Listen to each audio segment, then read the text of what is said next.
Seorang kulit hitam Amerika di tahun 1963 membuat heboh Amerika karena bisa berhasil menjadi sultan properti, bahkan sampai membeli 2 bank sekaligus. Sekalipun ia terlahir miskin bahkan selalu diperlakukan diskriminatif, ia berhasil mencapai cita-citanya. Dan inilah rangkuman film The Banker.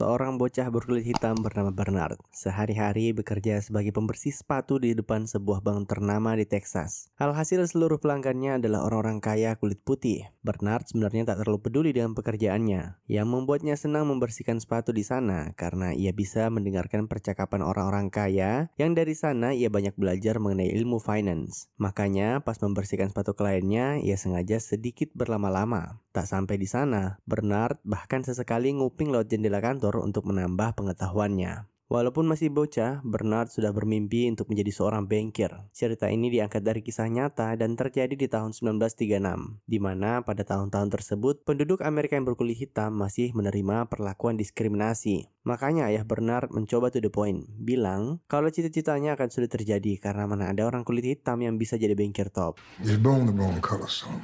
Negro man can't earn money, but this white man won't let him no matter how good at it you are. 15 tahun kemudian, Bernard yang sudah dewasa dan berkeluarga memutuskan untuk pindah ke wilayah Los Angeles bersama istrinya. Berhubung di sana diskriminasi terhadap penduduk kulit hitam lebih rendah dibanding dari kampung halamannya, Texas. Makanya Bernard ingin memulai usahanya di Los Angeles. Di sana mereka tinggal di sebuah apartemen sempit yang mereka sewa dari kerabatnya. Tapi Bernard berjanji ke istrinya bahwa tak lama lagi mereka pasti akan pindah ke kehidupan yang lebih layak. Ia pun memulai bisnisnya sebagai agen properti. Pagi hingga petang ia keliling mencari rumah-rumah kosong yang ingin dijual. Berdasarkan kecermatannya, Bernard menyadari di Los Angeles banyak masyarakat kulit hitam yang membutuhkan rumah. Sedangkan orang-orang kulit putih malah sebaliknya, banyak yang punya rumah kosong dan malah ingin dijual. Para American African sebenarnya sangat ingin membeli atau mengontrak rumah-rumah kosong tersebut. Cuman orang-orang kulit putih yang tidak mau. Dari sana Bernard melihat peluang bisnis dan beberapa hari kemudian ia menemukan sebuah apartemen yang memiliki lokasi yang bagus dan dekat pemukiman para kulit hitam. Cuman kurang terawat karena hanya sedikit yang mengontrak di sana. Ia pun mendatangi sang pemilik gedung bernama Barker dan menawarkan uang sejumlah $30,000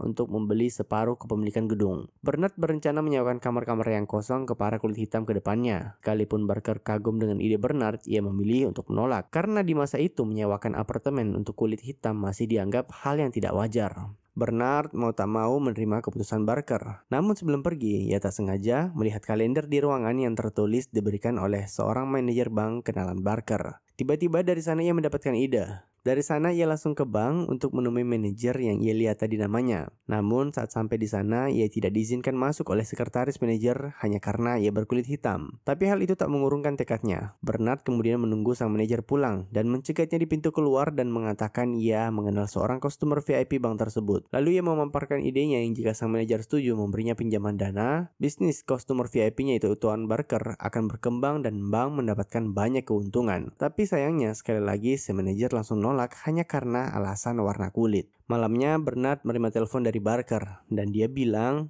"Lu pakai nama gue ya tadi pas izin buat dapat pinjaman dari bank." Akhirnya ia pun ngaku dan minta maaf. Tapi secara tidak terduga, si Tuan Barker ini ternyata bukannya marah, malah kagum sama tekad Bernard. Akhirnya ia pun setuju untuk bantu Bernard dapat pinjaman dari bank dan properti yang ia incar akhirnya bisa terbeli. Beberapa hari kemudian, seorang wanita tua berencana kembali ke apartemennya. Namun, sebelum masuk pintu, kaget melihat Bernard yang sedang melakukan renovasi. Dengan sinis, nenek ini mengusirnya, sekalipun Bernard udah bilang kalau gedung itu punyanya. Tapi dia nggak percaya. Tak lama setelah nenek ini naik, beberapa polisi datang dan mengatakan mendapat telepon pengaduan terkait dirinya. Bernard sudah duga hal-hal kayak gini tuh bakal terjadi. Makanya di sakunya dia sudah nyiapin fotokopi sertifikat bukti kepemilikan apartemennya. Malamnya saat Bernard mau masuk apartemen, ia tak sengaja bertemu nenek tadi dan masih saja mengomel ngelarang Bernard masuk ke gedung yang masih dirinya kira Bernard adalah seorang tukang. Akhirnya Bernard cuma bilang, "You can't be here after 6 p.m., Miss Cooper. I'm a resident."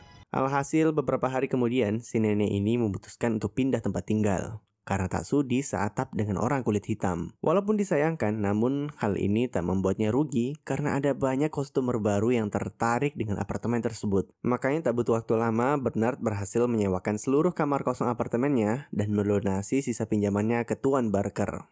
Barker yang kagum sama kecerdasan dan tekad Bernard pun menawarkan kerjasama, di mana nanti ia bertugas untuk menganalisa properti mana saja yang bagus untuk dibeli dan disewakan. Lalu Tuan Barker yang bakal berurusan dengan segala negosiasi sama penjual untuk jual beli. Mereka membagi keuntungan sama rata dan para pemilik rumah juga tak menyadari bahwa mereka sedang bertransaksi dengan Bernard karena tak perlu bermain di depan layar. Kerjasama ini berjalan dengan baik, makin banyak properti yang mereka miliki untuk disewakan. Bernard akhirnya menempati janjinya ke istrinya dengan memberikan sebuah rumah mewah untuk mereka tinggali. Namun, kerjasama ini tak berlangsung lama ketika Tuan Barker tiba-tiba jatuh sakit dan meninggal dunia. Berbeda dengan suaminya, istri Barker ternyata tak menyukai orang kulit hitam dan memaksa Bernard untuk menjual sebagian kepemilikan propertinya dengan harga yang terlalu murah. Dan jika ia tidak setuju, Bernard akan dituntut di pengadilan yang kala itu para hakim kebanyakan akan masih berlaku diskriminasi. Bernard gak terima diperlakukan seperti itu dan memilih untuk tetap melanjutkan ke jalur hukum. Tapi dia butuh seorang saksi untuk membuktikan bahwa ia selama ini bekerja sama dengan Barker selain kontrak yang mereka buat. Ia pun ke manajer bank yang tahu kalau Bernard pernah dapat pinjaman karena dijamin Mr. Barker. Tapi dia malah diusir. Dan si manajer itu ternyata juga sudah kerjasama sama istri Barker biar menang di pengadilan. Pas keluar dari bank, di lobi gedung tiba-tiba Bernard dapat ide.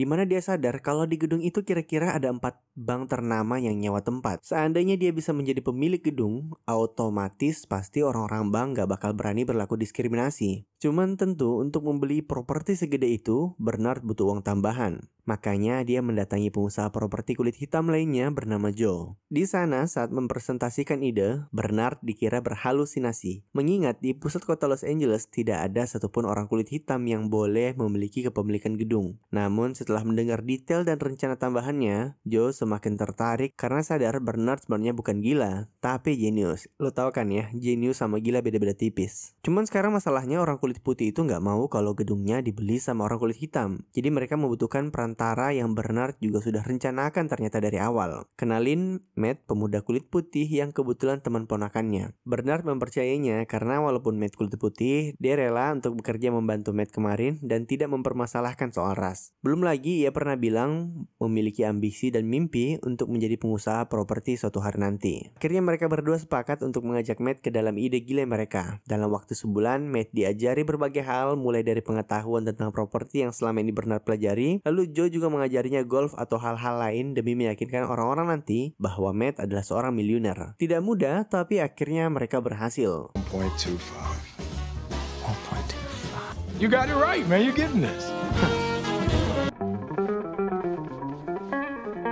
Sampai tiba masanya Matt diaturkan oleh Joe agar bisa secara tidak sengaja bertemu dengan sang pemilik gedung bank yang mereka incar di sebuah klub golf. Melihat Matt yang jago main golf membuat perkenalan mereka berjalan mulus sampai ke pembahasan tentang jual beli gedung di kemudian hari. Tahap negosiasi adalah yang paling penting dari seluruh rencana gila ini. Matt ketakutan mengingat ia tidak pernah melakukannya. Cuman Bernard bilang gak usah khawatir karena semua bahan, kalkulasi, perhitungan dalam negosiasi sudah dipersiapkan oleh Bernard. Data ini diperoleh dengan berbagai cara jenius. Salah satunya untuk menghitung keuntungan sebenarnya dari sewa gedung, Bernard pas malam dari pinggir jalan menghitung jumlah lampu ruangan yang masih menyala, yang mempresentasikan jumlah penyewa yang sebenarnya. Dari sana juga otomatis Bernard bisa memperkirakan nilai gedung. Sisa perhitungan lainnya, Matt coba hafalkan, mengingat ia tidak sejago Bernard dalam berhitung. Alhasil pas hari H, apapun perkataan si pemilik gedung ini tentang nilai gedungnya sudah diketahui sama si Matt. Dan si pemilik gedung sampai-sampai nggak bisa menyembunyikan nilai asli dari gedungnya. Akuntan yang ikut berada di ruangan pun sampai menganga melihat Matt menghitung nilai-nilai di luar kepala. Sampai-sampai Matt dikira orang super jenius. Akhirnya gedung yang awalnya dijual dengan harga 2,4 juta dolar, mereka berhasil beli dengan harga 1,56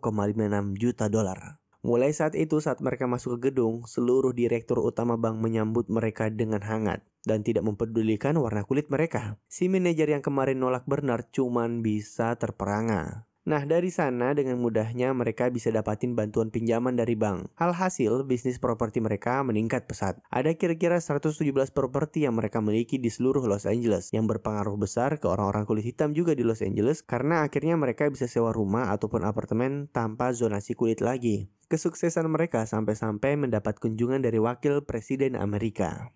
Beberapa tahun kemudian di tahun 1963, Bernard mengajak keluarganya untuk pulang ke Texas, sekedar untuk menjenguk ayahnya di sana. Selesai makan malam keluarga, ayah Bernard yang dulu ragu akan cita-cita anaknya, kini terlihat sangat bangga.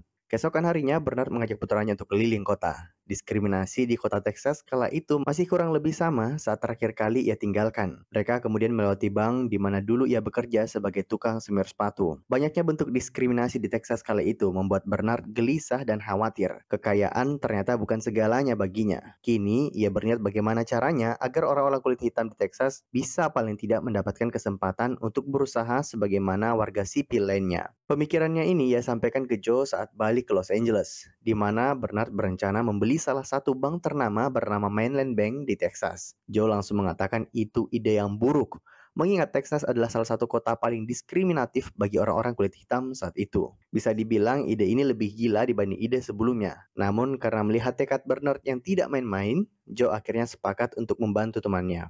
Beberapa waktu kemudian, mereka berhasil mendapatkan kesempatan bertemu sang pemilik bank. Sekali lagi, Matt dipercaya sebagai orang di depan layar untuk melakukan negosiasi, ditemani salah satu banker kenalan Joe. Sedangkan Joe sendiri berpura-pura menjadi driver dan menunggu di depan ruang rapat demi bisa menguping. Sang pemilik bank bernama Florence sangat tertarik dengan tawaran yang Matt berikan. Negosiasi berjalan lancar, walaupun anak Florence bernama Florence Junior sempat curiga akan nama Joe dan Bernard yang berada di dalam kontrak. Dengan beralihnya kepemilikan Mainland Bank, Bernard mempermudah pinjaman untuk orang-orang kulit hitam di Texas. Alhasil, banyak dari mereka yang bisa mengembangkan bisnisnya maupun memiliki rumah yang layak. Hal ini berjalan lancar sampai Florence Junior mulai melakukan investigasi terkait pinjaman-pinjaman yang di-approve oleh bank. Florence sampai membutuhkan Matt dan berhasil membuat Bernard dan Joe mengakui perbuatan mereka sebagai pemilik bank secara diam-diam. Walaupun secara hukum mereka sah-sah saja memiliki bank Mainland, namun para nasabah bank yang dominan kulit putih akan sangat marah jika mengetahui Bernard adalah pemilik sah. Bisa-bisa mereka semua bakal menarik dananya secara serentak. Walaupun Florence tak menyukai Bernard, namun karena ia masih memiliki kepemilikan bank 20%, makanya rahasia ini tidak bisa ia sampaikan ke orang lain.